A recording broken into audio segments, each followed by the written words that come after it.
Les discussions ont été très franches entre les parties concernées lors de cette réunion élargie organisée à l'initiative du ministère des Sports pour trouver une sortie de crise. D'abord, le ministre Devin Negalingam n'a pas manqué de rappeler le rôle médiateur de son ministère et que les parties concernées doivent surtout faire primer l'intérêt du sport mauricien et des athlètes locaux. On peut faire des choses qui est un modérateur pour faciliter la quitteuse, pour que tout le monde sorte sur un board, parce que c'est l'intérêt de l'athlète qui vous a primé. C'est l'intérêt, le sport dans nos pays qui vous a primé. Nous résistons la loi, nous souverains, nous avons un sport act, mais nous avons aussi une charte olympique, mais bien capable de trouver une solution ensemble.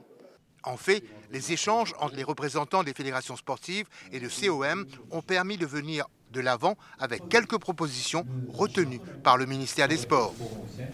Une proposition là-dedans, c'est que les deux fédérations qui ne sont pas enregistrées, ils retirent et ils laissent le processus électoral aller de l'avant. Une deuxième proposition qu'ils nous font, c'est que les autres fassent le processus d'enregistrement et fast-track cet enregistrement-là pour qu'ils soient capables de participer dans l'élection. Une troisième proposition qui a été faite, c'est que je peux être une équipe de transition des deux côtés, des deux groupes. Entre-temps, il y a les dates butoirs, soit les 18 et 19 septembre, avec la tenue du comité exécutif du CIO qui espère que l'esprit de compromis permettra de sortir le monde sportif mauricien de l'impasse. Notre objectif est not to give a sanction to National Olympic of Mauritius. That's why I'm here today to find that solution. And I hope the next few days, these two groups will find that solution. Peut-on désormais penser qu'un début de solution a été trouvé afin de désamorcer la crise qui secoue le monde sportif mauricien? En tout cas, en attendant une solution concrète, l'optimisme prudent est sans doute de mise.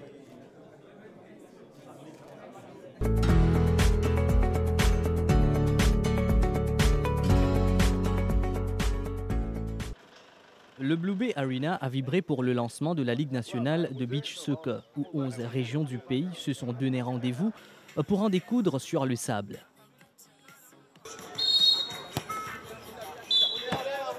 La compétition, disputée en 2 phases, promet spectacle et intensité à chaque rencontre. Rodrigue aura également droit à son tournoi qualificatif.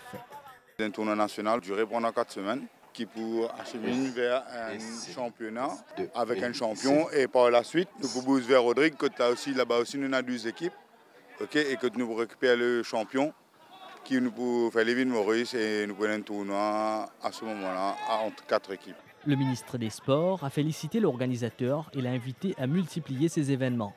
Un bâtiment du ministère qui vous a servi bien, et un officier qui Bizarre, de temps en temps, organise une rencontre pour qui nous rendre vivants et encore plus promouvoir et beach soccer dans Maurice.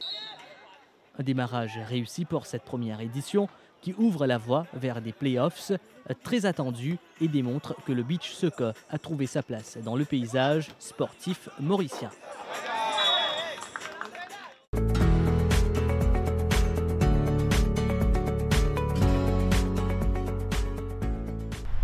Les mangroves, ces écosystèmes qui se trouvent à l'interface entre la terre et la mer, jouent un rôle crucial dans la régulation du climat mondial. Elles sont riches en carbone bleu, un terme qui désigne le carbone organique capturé et stocké par les écosystèmes côtiers végétalisés. Les racines des mangroves sont capables de stocker le carbone non seulement dans leur biomasse, troncs, branches, racines, mais aussi dans le sol où elles se trouvent. C'est un projet Blue Carbon Restoration System. Il y a 5 volets dedans.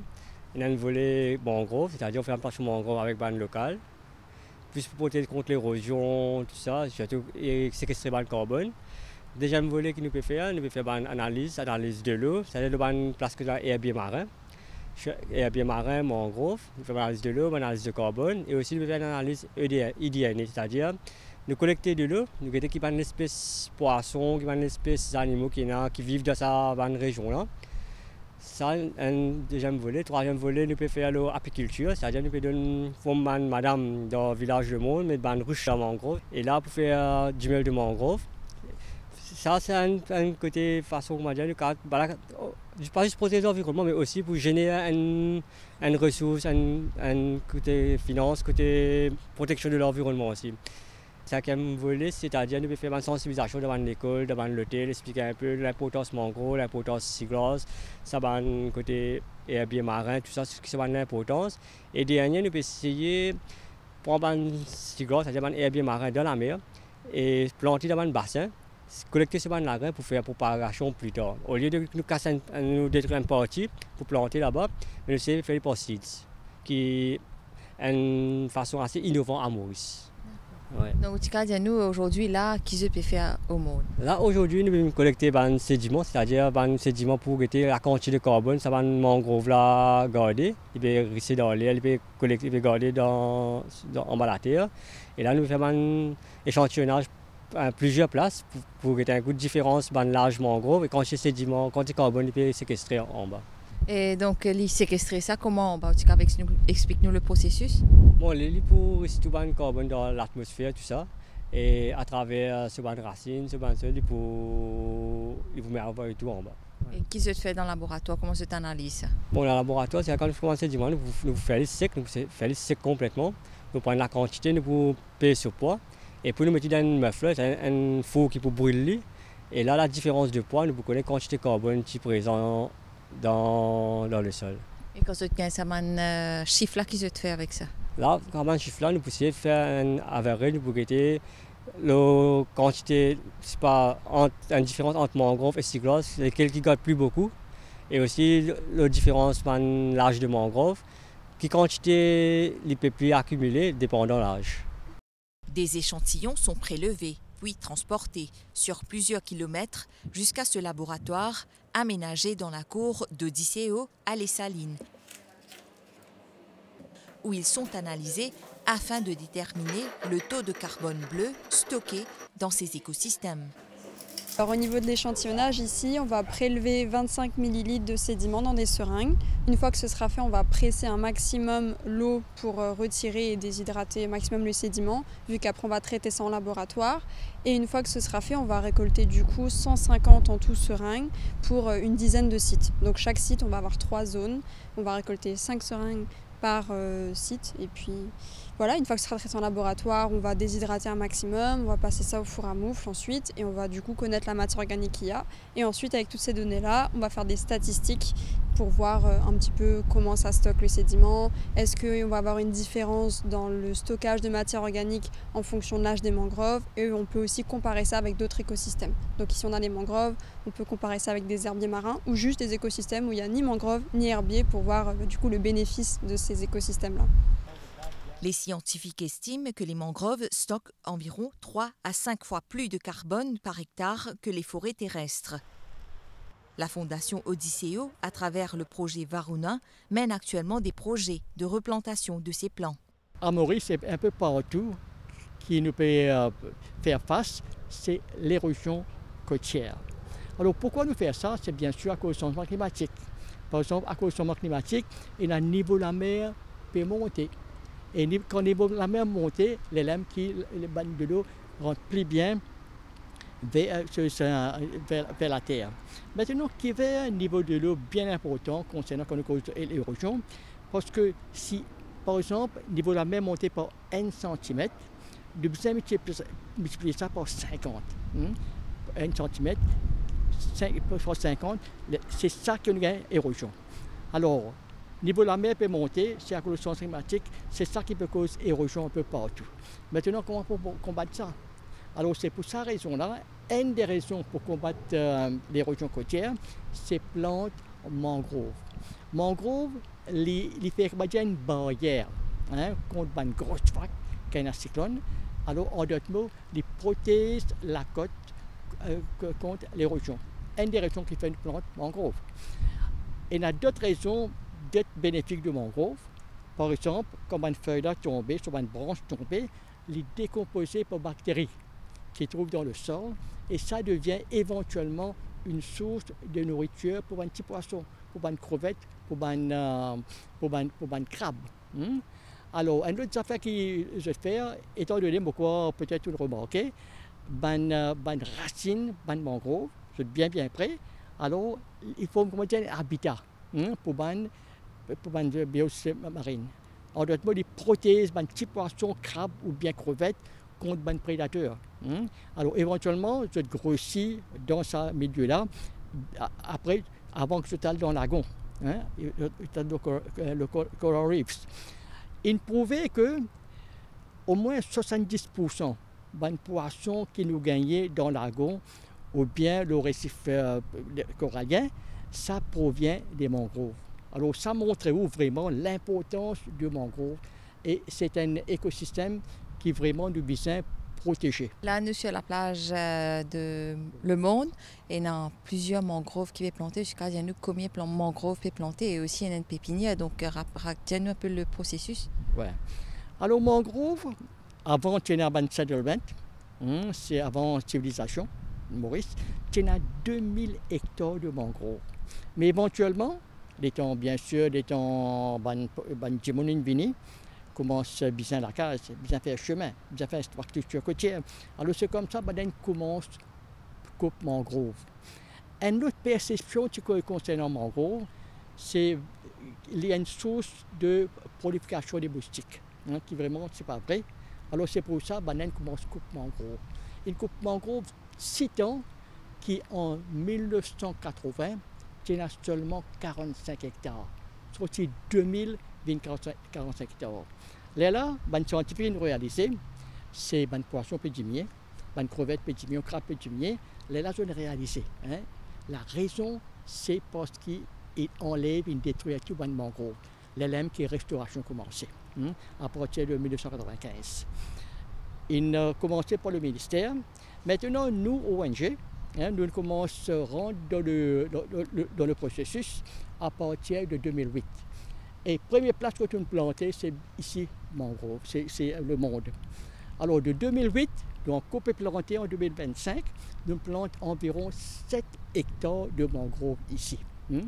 À part ici, nous plantons des places encore, nous plantons environ 5 hectares, par exemple Casse-Noyal, nous plantons aussi 4 Sœurs, après Poutre d'Or. Quel est l'objectif? Là, pour le moment, le dernier projet qui est maintenant, dans le contexte de Varuna, nous finissons planter environ 1000 propagules ou bien des petites plantes de mangrove. Mais nous demandons permis encore pour planter environ 2000 encore.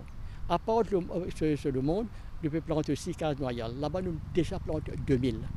Mais dans le projet Varuna, qui peut terminer en 2026, le but, le target, c'est planter environ 10 000 plants de mangrove. Et ce cas-là, nous plantons environ 3 000. Il y en a 7 000 encore pour planter. C'est une superficie de combien? Alors, superficie, 10 000 mètres carrés, qui nous paye vraiment le target pour planter dans le projet de Varuna. Grâce aux actions des ONG et aux analyses scientifiques, ces écosystèmes continuent de préserver notre planète.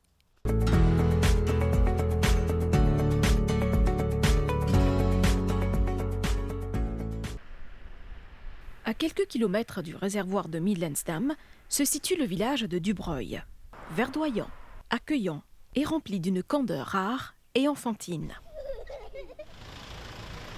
Swasti réside ici depuis plus d'un demi-siècle. Dans ce petit commerce qu'elle gère et où elle passe la plus grande partie de ses journées, elle y prépare une 60aine de rôtis quotidiennement. La boutique là, elle existe depuis 20 ans. Mais seulement à cause que je me cédé en dehors, là, je fais un petit tabac pour faire rôti. Je me prends la boisson gazeuse. Il finit gain 50 bananes depuis mon moyen, mon vini. Comment on trouve Dubreuil? Dubreuil bien bon, parce que depuis mon moyen, mon vini, mon correct tout correct en nous. Le quotidien ici est synonyme de tranquillité et de vivre ensemble. Mais pourquoi le village de Dubreuil se nomme ainsi? Nous avons posé la question à Vikram. Il y a la banque avec un supermarché. Le reste, tout à fait ici. Qui fait cet endroit-là appelle Dubreuil? La cause d'idée et la cause au climat plus Midlands Dam. On reconnaît ça l'endroit-là, Dubreuil. Alors que presque tout y est, centre communautaire, école gouvernementale, terrain de football ou encore aire de jeu, les habitants doivent cependant parcourir de longues distances pour se rendre au supermarché. Comment on trouve ça village? Et assez correct, et bien tranquille. Et donc, c'est pas comme ça, assez, qui est développé. L'intérêt football pour les enfants, pour grands. Et il y a beaucoup de facilité alors. Oui, côté manger, côté boire, le club. Ouais. Mais toujours, qui a un développement, qui a une infrastructure, peut-être où tu es content de trouver un peu plus dans le village? Ça compte, il y a un supermarché ici. Un supermarché qui est ouvert à 7h07. Ouais, c'est tout bon. En attendant que le cours de développement l'atteigne, Dubreuil demeure, entre culture de thé et champs de légumes, un véritable havre de paix.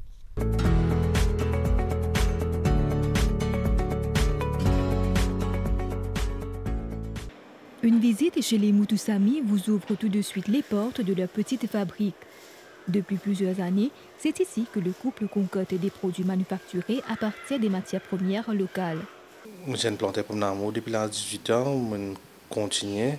Après, qui farine d'un petit peu de manco, comment préserve pomme d'amour pour processer pour mettre dans la canne.